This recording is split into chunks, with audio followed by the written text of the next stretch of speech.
ఓం శ్రీ విఘ్నేశ్వరాయ నమః. శ్రీ మాఘపురాణము అధ్యాయం 3. దిలీపుని మాటలకు వశిష్ఠుడు ఇలా చెప్పసాగాడు. భూపాల, నేను తెలపబోవు విషయాలు చాలా పురాతనమైనాయి. ఒకసారి వింజ హిమాలయ పర్వతాల మధ్యనున్న ప్రాంతంలో కాటకం కలుగుతుంది.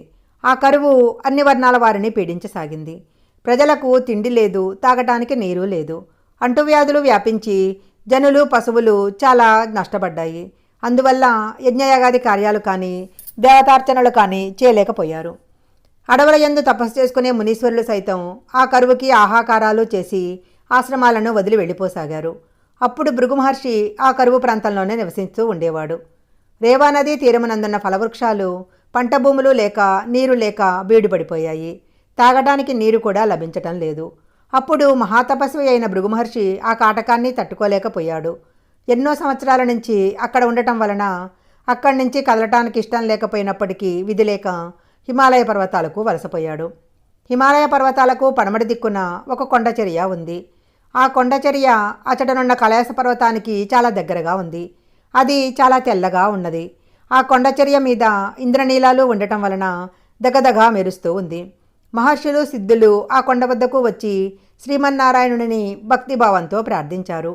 ఆ పర్వతం దగ్గరికి యక్షులు గంధర్వులు వచ్చి విహరిస్తూ ఉండేవారు అని వశిష్ఠుల వారు దిలీపునికి వివరించారు. అప్పుడు దిలీపుడు వశిష్ఠునితో ఇలా పలికాడు. ఓ మహానుభావ, ఆ పర్వతాన్ని గురించి మీరు చెప్పిన మాటలు నాకు చాలా ఆశ్చర్యాన్ని కలిగించాయి. ఇంకా ఆ పర్వతాన్ని గురించి ఏవైనా విశేషాలుంటే తెలపాల్సింది అని ప్రార్థించాడు. ఇప్పుడు వశిష్ఠుల వారు మరలా ఇలా చెప్పసాగారు. ఆ పర్వతరాజము చాలా వింతైంది.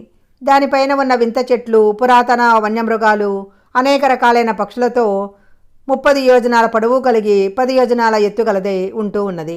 అలాంటి పర్వతం దగ్గరికి భృగు మహర్షి వచ్చి ఆ సుందర దృశ్యాలను చూసి చాలా సంతోషించాడు. తాను తపస్సు చేసుకోవటానికి అది చాలా మంచి ప్రదేశమని అక్కడ ఆశ్రమం కట్టుకొని తపస్సు చేయటం మొదలుపెట్టాడు. అలా కొంతకాలం గడిచిపోయిన తర్వాత ఒకరోజు ఒక గంధర్వ యువకుడు భార్యా సమేతుడై ఆ పర్వతం దగ్గరికి వచ్చి తపం చేసుకుంటున్న భృగు మహర్షిని చూసి నమస్కరిస్తాడు. అతడు తన వృత్తాంతాన్ని ఇలా తెలియజేశాడు. నేను పూర్వజన్మలో చేసిన పుణ్యఫలం వలన నాకు స్వర్గము ప్రాప్తించింది. కానీ నాకు పులిమొగం కలిగింది. నాకెందుకు అలా కలిగిందో తెలియకుండా ఉంది. నా భార్య చాలా రూపవతి, గుణవంతురాలు. నా వికృత రూపం వలన ఎందుకు పనికిరాని వాడనయ్యాను. ఈ రూపానికి కారణమేంటో చెప్పి నా బాధను తొలగించండి అని భృగు మహర్షిని ప్రార్థించాడు. అప్పుడు భృగు మహర్షి ఆ గంధర్వునికి ఎలా అయినా సహాయము చేయాలని నిశ్చయించుకుంటాడు. నువ్వు చాలా అదృష్టహీనుడవు. అదృష్టహీనత వల్లనే నీకు ఈ కష్టదశ కలిగింది. పాపము, పేదరికము, దురదృష్టము ఈ మూడు కూడా మనుజుని కృంగదీస్తాయి. ఈ మూడింటిని నివృత్తి చేసుకోవాలంటే మాఘమాస స్నానము చాలా మంచి ఔషధము. అన్ని జాతుల వారు కూడా ఆచరించవలసిన పరమ పావనమైన మార్గము. నువ్వు నీ భార్యతో కూడా పర్వతం నుండి ప్రవహిస్తున్న నదిలో స్నానం చెయ్యి. ఇది మాఘమాసం కాబట్టి నువ్వు స్నానం చేసినట్లయితే నీ కష్టాలన్నీ తీరుతాయి అని చెప్తాడు.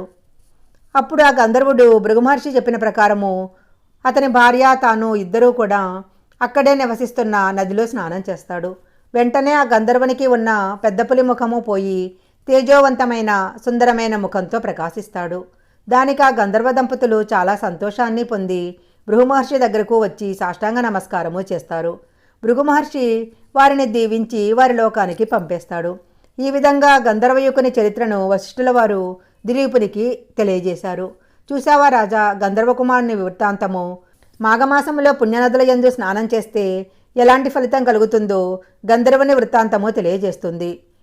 మాఘపురాణము 3వ అధ్యాయము సంపూర్ణము.